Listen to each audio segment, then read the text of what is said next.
Oke, Assalamualaikum warahmatullahi wabarakatuh. Halo para ibu penjelajah dan sahabat kita semuanya. Selamat datang di Kata Aviata dan awal kita suara berbagi cerita. Hari ini edisi hari Jumat tanggal 8 Juli 2022, kita bakalan cerita bareng ya Mbak, tentang apa ya? Iya, Tentang persalinan yang menyenangkan. Oke, menyenangkan. kita kenalan dulu kali ya buat yang udah hadir ini. Ada Mbak Haulah Atika. Terima kasih sudah hadir. My Bestie juga terima kasih sudah hadir Mbak Ayu. Oke. Kita kenalan dulu. Saya awal kita Mayang dari IP Regional Jakarta dan juga ada Mbak. Jadi Madiani Kaviata, saya dari IP Tangerang Selatan. Oke. Dan kali ini kita akan oh ya, perlu saya kasih tahu buat para ibu penjelajah dan sahabat semuanya bahwa Mbak Ganis ini baru saja seminggu melahirkan buah hatinya. Buah hati yang sangat cantik, Masya Allah Mbak Ganis, terima kasih loh. Seminggu lahiran dan Mbak Ganis dia untuk sharing di sini, sharing bareng sama kita cerita-cerita pengalamannya tentang bagaimana memanajemen rasa sakit saat melahirkan. Dan nanti juga saya akan coba share pengalaman saya tentang inisiasi menyusui dini. Oke deh Mbak Ganis, gimana? Gimana rasanya? Gimana perasaan Mbak Ganis saat ini? Campur aduk kali ya. Gimana? Campur aduknya bagaimana? Bahagia dong pastinya ya. Iya, bahagia pasti. Tapi ternyata baru tahu perjuangan seorang ibu tuh berat banget.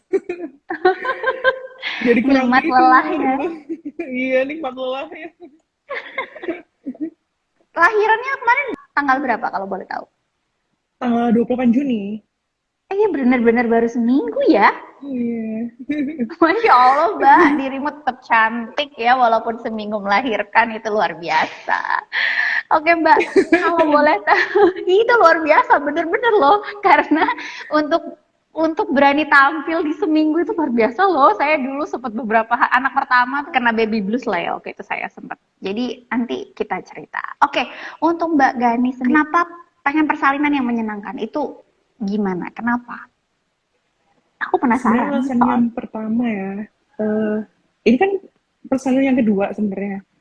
Nah, yang Oh, pertama itu kan, ya saya lahiran tuh prematur, anak saya. mm, mm, mm. Nah, meninggal karena prematur itu. Minang. Nah, terus ketika proses persalinan pertama itu saya mengalami panik, terus ketika kontraksi saya merasakan apa ya, kesakitan. Pokoknya saya nggak enjoy sama sekali, apalagi di saat itu tenaga medisnya nggak support sama sekali gitu, malah menyalahkan pasien kenapa saya stres atau apa gitu. Saya juga bingung gitu loh, padahal saya biasa-biasa aja kok kayak dianggap stres sebagai apa ya, trigger utama gitu. Nah jadi saya Oh, pengennya tuh persaingan yang kedua, pengen lebih mm-mm. happy, terus apa ya, menjalani proses kehamilan sama persalinannya tuh dengan enjoy gitu. Mm-mm. Berarti ada trigger ya Mbak ya, yang memang pengen Iya, banget di persalinan kedua ini pengen lebih nyaman gitu ya. iya lebih Nah, nyaman. kalau kalau aku boleh tahu nyamannya itu eh, gimana? Apa yang diinginkan tuh seperti apa? Nah kalau apa ya, saya kan Apakah udah follow bidan kita dari lama. Nah, mm-mm, lihat mm-mm, orang tuh kok melahirkan tuh enjoy banget, kayak tanpa rasa sakit gitu. Terus kayak mm-mm. cuma tarik nafas, tiba-tiba bayinya udah brojol aja. Makanya kayak, ih iri banget gitu, kayak, wah kok bisa ya ibu-ibu yang lain enjoy gitu dengan persaingannya gitu. Ternyata emang kita harus mempersiapkan itu semenjak sebelum hamil gitu. Oh, kalau boleh tahu, kan waktu itu mohon maaf sempat pernah kehilangan Mm-mm. bayi pertama ya. Itu sempat mengalami trauma nggak untuk hamil lagi gitu?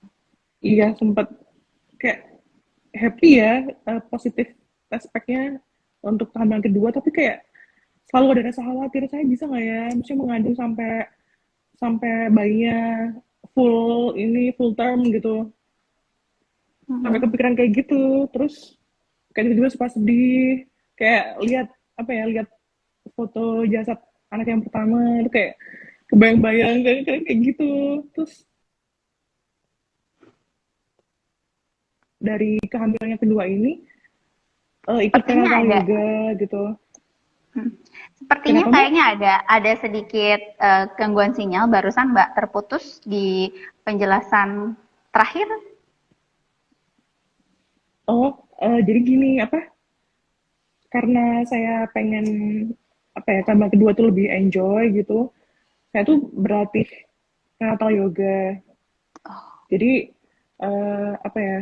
Lebih siap gitu untuk kehamilan kedua ini. Jadi dengan Terus prenatal yoga ya. iya dengan prenatal yoga. Kemudian apa ya? Mempersiapkan mental juga.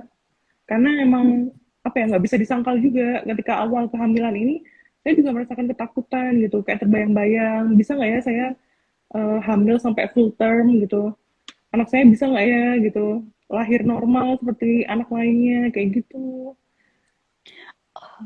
Tapi yang pertama dan yang kedua normal, alhamdulillah atau? Normal, alhamdulillah normal Oh, semua. alhamdulillah, masya Allah, hebat, Mbak.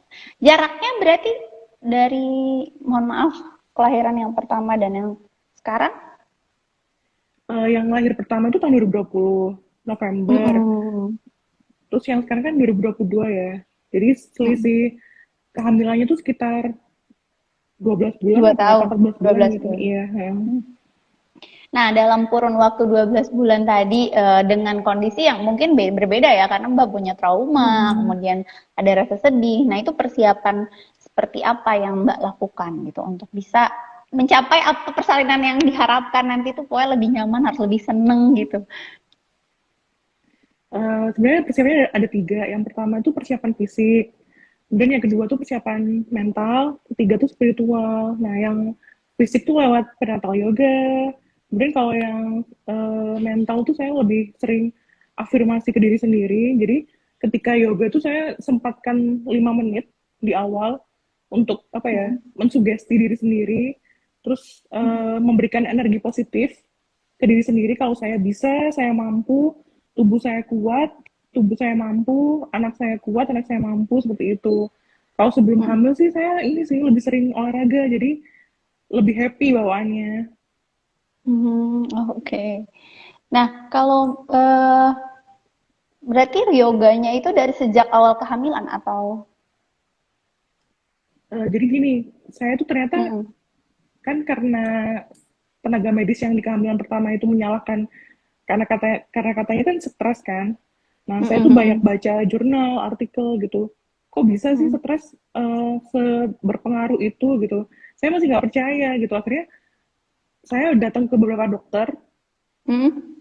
dokter-dokter tersebut tuh nggak bisa menemukan ada kesalahan apa gitu. Akhirnya Hmm. ketika baru apa umur 9 minggu kehamilan kedua, saya datang ke seorang dokter, terus dokternya Mhm. baru menemukan kalau saya itu ada kondisi medis inkompetensi serviks. Nah, itu penyebab Oh, kehamilan yang pertama itu ini abortus gitu. Nah, karena oke. itu jadi ketika kehamilan kedua ini saya baru mulai yoga itu bukan 20 minggu tapi start di 24 minggu kehamilan. 24 menit. Saya baru boleh bergerak. Itu pun gerakannya terbatas, nggak boleh ada gerakan yang membuka panggul. Jadi apa ya supaya serviksnya tuh terjaga gitu. Oh iya ya, oke. Wah ini ada ucapan selamat dari Mbak Ayu Oktaviani. Congratulations Mbak Ganis, katanya Masya Allah. Wah, terima Hebat kasih banget. Mbak. Ini Mbak bestinya Ganis kuat. Mbak Mayang ya. Iya, betul. Makanya hebat banget loh Mbak Ganis ini, Masya Allah. Jadi saya makin penasaran kalau tiga hal tadi ya berarti ya. Yang Hmm. tantangan yang paling berat penyesuaian itu yang mana? Yang paling berat sih menurut saya ini sih, mental ya. Karena kehilangan anak itu kan nggak mudah ya buat orang tua. Mhm. Nah, apalagi kan saya jauh dari orang tua kan waktu itu. Jadi saya bersalin Mhm. itu zaman pandemi COVID awal-awal. Jadi cuma sama Mhm. suami doang di rumah sakit. Jadi kayak udah jauh dari orang tua, dari keluarga gitu. Cuman berdua doang. Nah, itu kayak membekas akhirnya. Makanya kehamilan kedua ini saya pengennya lahiran tuh di orang tua aja gitu. Jadi support sistemnya lengkap gitu. Yang kedua ini berarti di orang tua ya? Iya, di orang tua. Oh, oke. Kalau selanjutnya, berarti kemarin itu di rumah sakit atau di bidan? Di rumah sakit. Oh, oke. Nah, kalau boleh tahu gimana sih cara Mbak Ganis, kan maksudnya pasti sedikit trauma untuk persalinan ya. Pasti agak Hmm, takut, apalagi persalinan pertama tadi kata Mbak Ganis kan sakitnya bener-bener masih nggak iya. kebayang-bayang. Itu gimana memanage itu gitu? Jadi ketika saya prenatal yoga itu, saya kan ikut ini kan private private yoga gitu, ada instrukturnya. Mm-mm. Nah, dari situ tuh apa ya, pola pikir saya tuh diubah gitu. Kayak persalinan tuh tidak menyakitkan gitu. Asalkan kuncinya tuh ada di pikiran gitu. Makanya ketika Mm-mm. kehamilan kedua ini, saya benar-benar coba relax banget. Terus tiap hari tuh saya tulis kekhawatiran saya itu apa aja gitu.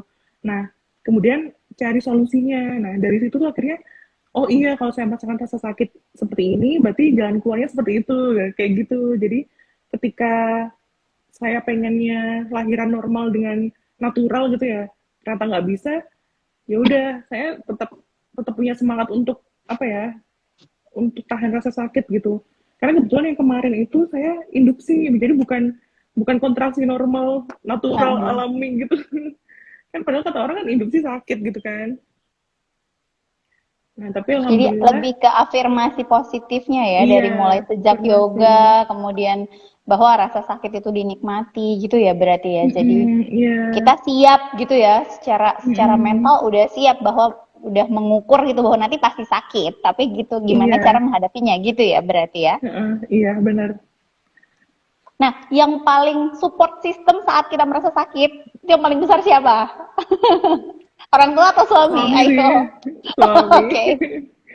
Jadi buat para suami-suami di luar sana nih, bapak-bapak itu harus disadari bahwa keberadaannya itu sangat dibutuhkan oleh ibu yang akan Iya, melahirkan. iya. Saya Walaupun harus saling hadir aja support aja. udah support banget ya. Iya, Ini Dede bayi masih bobo atau lagi masih nontonin bobo. jangan-jangan nih? Oh masih bobo. Oke. Tadi udah Aku kenyang. penasaran. Penasaran kalau waktu kemarin berarti di rumah sakit, Mbak Gani sempat dapet IMD nggak ya? Maksudnya aku penasaran karena kadang-kadang kan kalau di rumah sakit itu ada yang menawarkan, ada yang tidak. Iya, ada yang nggak Kalau support juga kemarin, kan. kalau kemarin Alhamdulillah, Mbak Ganis gimana? alhamdulillah support. Jadi ketika udah lahir, kemudian bayinya dibersihkan, langsung ditelungkupkan ke dada gitu. Masya Allah. Alhamdulillah Ya, gitu. berarti kita bisa ini ya lanjut kalau alhamdulillah banget kalau Mbak Ganis Hmm, juga ternyata ini ya apa dapat IMD itu iya. alhamdulillah banget Mbak, karena buat saya pribadi IMD itu sangat-sangat bermakna banget untuk kelahiran anak Hmm. pertama maupun yang kedua gitu. Nah, Boleh Mbak sharing ini? iya, aku pengen banget sharing tentang IMD di anak, karena kebetulan qadarullah waktu anak pertama itu saya nggak dapet. Jadi anak-anak Hmm. pertama yang saya itu laki-laki itu tidak mendapatkan IMD pada saat itu. Tantangannya sebenarnya justru di bidannya. Mungkin bidannya Oh. belum Hmm. teredukasi sehingga saya belum dapat. Tapi di anak kedua, alhamdulillahnya saya bisa dapat. Dan itu perbedaannya Hmm. buat kita luar biasa berbeda sekali, Mbak, karena Hmm. yang pertama itu saya sempat yang namanya ngalamin baby blues itu bener-bener, jadi saya bisa saat Hmm. habis melahirkan kan bayinya jauh nih ya dari kita, nggak kebayang dong kalau kayak induk Hmm. ayam anaknya diambil aja kan bisa marah banget kan. Nah itu Oh saya iya. mengalami Hmm. sekali, jadi ketika bayi saya kok nggak dikasih-kasihin itu saya tiba-tiba langsung marah-marah bener-bener itu ya, bener-bener yang beda sekali Hmm. ketika saya rasakan di anak kedua. Ketika anak itu langsung lahir dan hanya dilap saja kan, tidak dibersihkan, dimandikan, tuh Hmm. langsung ditempelkan di dada kita. Itu setengah jam pertama itu saya melihat sekali gitu anak itu beradaptasi. Karena kan 30 menit pertama kan memang dia beradaptasi dengan Hmm. lingkungan yang berbeda ya dari kandungannya Iya. gitu ya.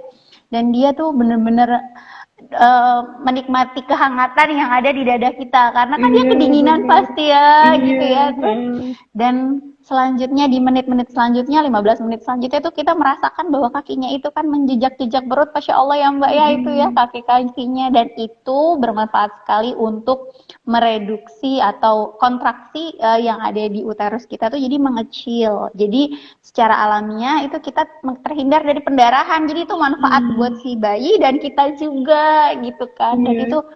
benar-benar menikmati ya Mbak ya. Mbak kemarin Iya. mengalami juga kan ya, Masya Allah gitu. Iya. Ngeliatin Saya bayinya IMD terus, bawah dijahit, Mbak. oh gitu, ya nggak apa-apa.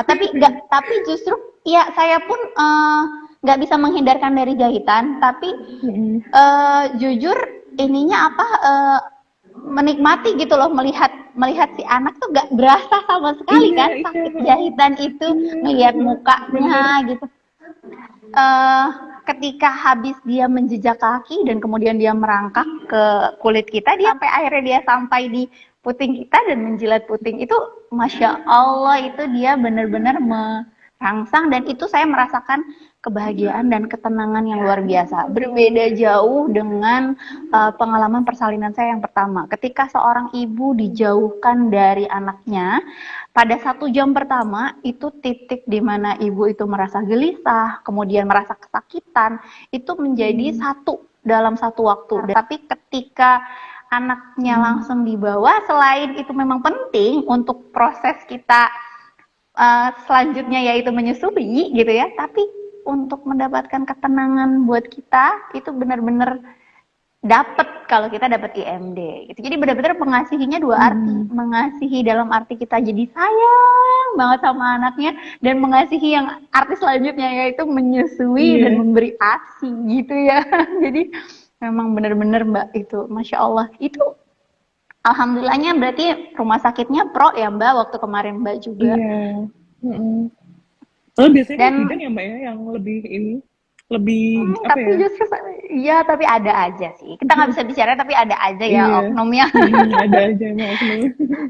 Iya betul. Nah, berarti ini kan Mbak Ganis juga sedang mulai ada di fase pertama ya. Jadi maksudnya setelah Mm. kemarin menjalani IMD, kemudian mungkin kolostrumnya yang sudah diberikan ke bayi, pasti kan ASI pertamanya warnanya kuning ya. Nah, Iya. itu sangat ditunggu oleh buah hatinya, Masya Allah gitu. Dan Alhamdulillah, apa ada kendala mungkin Mbak Ganis? Kalau waktu Mbak Ganis? Kalau sekarang sih udah nggak ada ya, Mbak. Tapi hari pertama sama hari sampai hari ketiga itu ini ACC-nya mampet, nggak keluar sama sekali. Baru keluar Terus tuh apa di hari yang keempat. Oke, tapi sempat ada tetesan kecil-kecil gitu kan, sedikit demi sedikit. Iya, dikit banget. Tapi kan kebutuhan bayinya kan udah banyak ya, jadi Mm-mm. kurang gitu. Jadi apa dong yang dipakai apa? Pijat atau? Coba pijat juga. Akhirnya tuh makanya di hari keempat akhirnya lancar, alhamdulillah. Terus udah coba Alhamdulillah. minum booster juga gitu. Nggak ngaruh. Kalau pijat sudah dan yang penting adalah satu istirahat sama relax. Karena kalau Iya, kita bener. stresnya Heeh. nanti hormonnya terhambat. Nah itu yang saya alami. Jadi waktu hari kedua persalinan anak kedua pun itu Hmm. saya sempat stres karena kalau waktu persalinan anak pertama stresnya karena ya marah-marah ya. Tapi kalau yang kedua itu Hmm. stres karena memang kita capek ngantuk. Kalau yang karena yang punya anak itu kan ngantuk ya. Jadi Jam ya tidur itu berantakan ya, akhirnya Mbak, soalnya. bener. Nah, dukungan support yang kedua yang saya dapatkan adalah saya dapat pijat laktasi oleh suami saya, dipijat Hmm. punggungnya gitu kan. Jadi kita lebih rileks dan yang kedua dia menyediakan waktu untuk bergantian dan kita bisa tidur Oh, nyenyak kayak gitu. iya. Jadi itu Heeh. walaupun hanya 1 jam itu benar-benar bisa mengembalikan stamina kita dan jadi kita semangat lagi buat buat ngasih ASI kayak gitu. Hmm. Jadi untuk yang selanjutnya itu karena untuk tahap yang sekarang nih udah seminggu kan Mbak, buah hatinya saya juga gitu waktu pas seminggu setelah kelahiran itu kan kita butuh bahwa pengosongan payudara itu harus terjadi efektif kan. Jadi supply Hmm. demand kan di mana ada demand berarti di situ nanti ada supply ya. Jadi kita harus Iya. benar-benar ngosongin payudara. Terus walaupun belum misalnya aduh ini masih belum tapi dikosongin nanti biar produksi lagi karena di situ Iya, produksi penting lagi. kayak gitu dan masya Allah ya. Jadi proses mengasihi itu emang luar biasa sekali gitu ya. Kita dapat Iya. anugerah yang indah banget gitu. Nggak apa-apa, lelah nggak apa-apa, tapi itu kan nikmat banget. Iya. Ini yang kedua usia berapa, Mbak, sekarang? Sekarang 2 tahun. 2 tahun setengah. Oh, berarti udah mau disapih ya? Sudah dalam proses penyapihan. Jadi dari Oh, 2 tahun sebenarnya sudah saya sounding untuk biar bisa 2 tahun. Tapi ternyata memang sampai saat ini saya belum berhasil.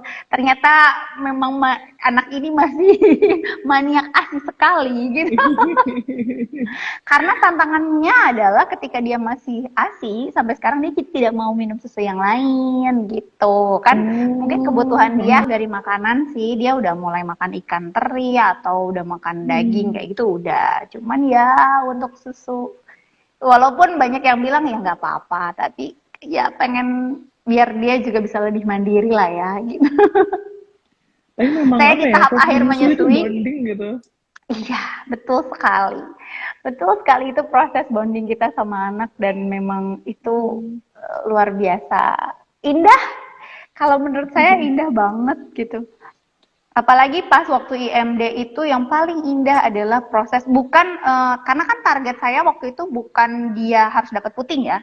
Enggak, tapi skin to skinnya itu yang proses di mana dia jejekin kaki sampai dia ngerangkak naik, itu Masya Allah itu adalah proses yang paling paling indah. Karena skin to skin contact itulah target saya sebetulnya. Iya. Gitu. Dan itu betul-betul loh, betul-betul saya mengalami dan membuktikan bahwa dia anak pertama saya mengalami pendarahan pasca persalinan, di yang kedua itu sama sekali tidak. Jadi betul-betul nyaman sekali persalinannya. Dengan IMD itu salah satunya yang benar-benar bikin nyaman banget. Sekarang itu ya Mbak Gitu. berarti ya? Pengaruh itu. Jadi benar-benar beda sekali rasanya. Dan kita selama hari pertama, hari kedua, hari ketiga pun setelah pasca persalinan dengan IMD itu jauh lebih tenang. Kita lebih yakin. Karena gini loh, melihat anak saja dia baru lahir udah bisa ngedorong badannya ya. Kita yang menyusuinya dia tuh jadi kayak lebih yakin dia aja bisa. Kemarin dia aja mampu. Insya Allah kita juga mampu. Kita saya selalu bilang sama anak saya, Ibu sama Dede bayi kita sama-sama belajar ya. Ibu belajar nyusuin, kamu belajar nyusu kayak gitu. Jadi itu tuh benar-benar kita berasa sekali gitu, saling-salingnya gitu. Masya Allah. Oh, terima kasih yang sudah hadir dan buat teman-teman Ibu Penjelajah dan juga sahabat kita semua yang mungkin mau bertanya kepada Mbak Ganis atau mungkin tanya pada saya, silahkan juga bisa tulis di kolom komentar. Ini Mbak Dede bayinya? Oh, baik. Dari Mbak Rani Nurmayani 11, Oh IMD itu iya. diberikan, tapi lihat kondisi si ibunya. Oh iya betul. Baik, terima kasih buat Mbak Rani Nurmayani. IMD diberikan tapi lihat kondisi si ibunya. Nah, betul sekali, tapi memang harus memang ya tadi. Jadi kalau persiapan persalinannya seperti yang dilakukan oleh Mbak Ganis, insya Allah si ibu pun akan lebih nyaman dan lebih tenang saat persalinannya. Bahkan IMD ini nggak hanya buat persalinan normal loh. Pada persalinan sesar pun, ketika kita sudah mengkomunikasikan keinginan kita untuk IMD kepada dokter atau tenaga kesehatan yang menolong, insya Allah gitu itu bisa dilakukan sebetulnya. Jadi, tapi kecuali memang dalam emergency yang memang nggak mungkin ya dilakukan IMD, oke, nggak apa-apa gitu. Tapi kan sebagian besar persalinan itu bisa dilakukan IMD. Gitu. Terima kasih sekali remindernya Mbak Rani Nurmayani. Betul, maksudnya ini mungkin lebih ke gawat daruratan mungkin ya. Kalau gawat darurat kan pasti nggak bisa diberikan. Gitu. Kalau baik. Nah, kalau sekarang Dede bayi itu menyusu setiap berapa jam sekali? Karena pasti di minggu pertama pasti sangat sering kan ya Mbak? Iya. Kalau malam tuh anehnya lebih sering. Tiap setengah jam. Iya ya, setengah jam pasti. Ya Allah, heran banget. Nggak apa-apa. Tapi memang ngantuk sih, yang paling ininya ngantuknya ya, tantangannya ya. Izin bertanya Mbak Mayang sharing. Oh, ada satu lagi nih. Izin bertanya Mbak Mayang sharing pengalaman menyusui saat sesar dong.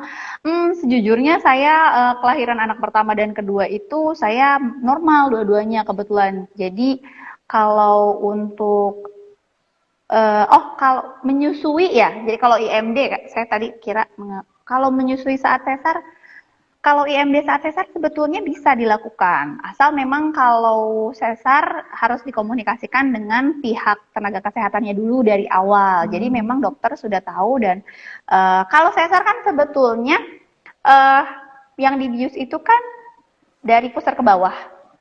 Jadi sebetulnya dada ke atas si ibu tetap sadar Mbak Ayu. Jadi sebetulnya si ibu tetap bisa menikmati proses IMD kalau memang itu bisa dilakukan, tidak ada kegawat daruratan medik, itu bisa dilakukan. Jadi si ibu tetap bisa merasakan momen-momen IMD meskipun di bagian bawah sedang dibereskan oleh para dokter gitu ya. Tapi si ibu tetap bisa menikmati 1 jam pertama IMD bersama bayinya meskipun itu sesar. Mungkin menjawab ya, tapi itu bukan pengalaman pribadi saya, tapi banyak yang sudah mengalami itu.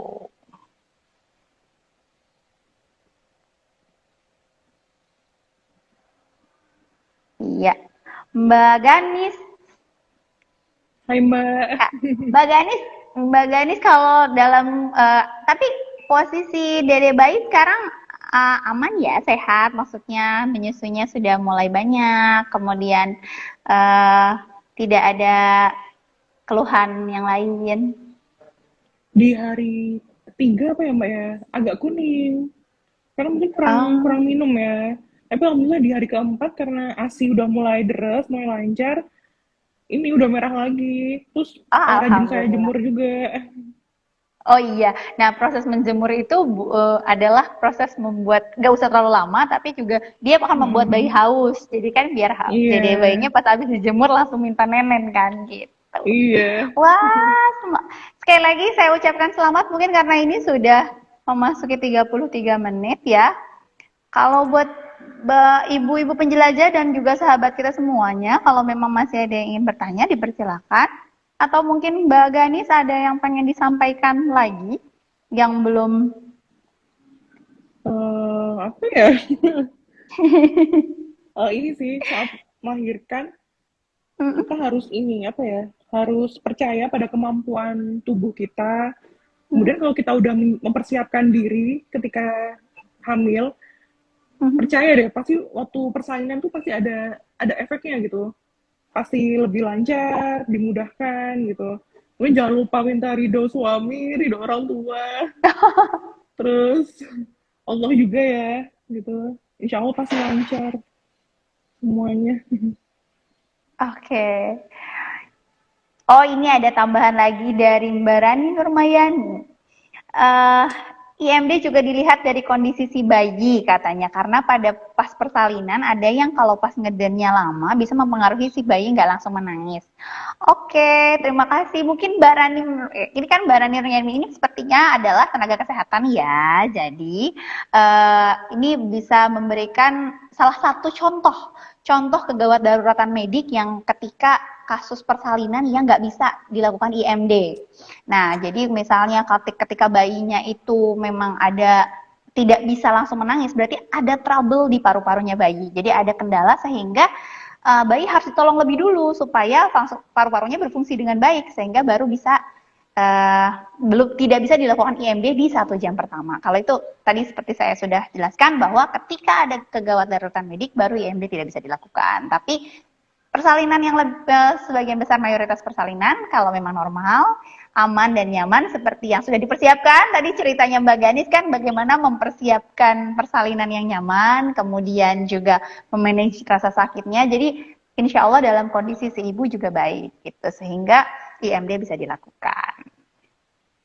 Terima kasih Mbak Rani Nurmayani untuk memberikan contoh untuk kegawat daruratan medik yang tidak bisa diberikan IMD. Gitu. Wah, terima kasih sekali masukannya, betul, karena sebetulnya ini kan kita sharing pengalaman kita ya, jadi memang kalau dari sisi medis mungkin memang semua persalinan atau persiapan persalinan saat kita hamil itu memang harus dipantau oleh tenaga kesehatan sehingga dalam memasuki masa persalinan kita sudah bisa tahu potensi atau risiko mana sehingga kita bisa menyesuaikan diri gitu. Tuh, jadi benar-benar kita bisa mewujudkan cita-cita kita bersama seluruh para ibu, yaitu ingin bersalin dengan nyaman dan aman. Gitu. Kalau saya ada di fase akhir menyusui. Dan saya mendapatkan partner Mbak Ganis yang sedang di awal fase menyusui. Masya Allah. Awal Jadi banget. ini ya nggak apa-apa. Jadi kita bisa sama-sama, kita bisa saling support ya Mbak. Iya, saling belajar. Iya, benar banget. Oke, baik, bisa terbayangkan kata Mbak Ayu Oktaviani. Oke, terima kasih Mbak Ayu. Tidak ada pertanyaan baru ya? Kita akan memasuki ke penghujung acara live IG kita. Mbak Ganis, ada closing statement nggak? Pesan-pesan mungkin buat para ibu-ibu yang sudah menyaksikan? Eh, untuk ibu-ibu yang mempersiapkan kehamilan atau sedang hamil dan untuk apa menunggu masa persalinan, tetap semangat, tetap percaya pada kemampuan diri sendiri, kemampuan adik bayi. Adik bayi itu bisa loh diajak komunikasi oleh ibunya.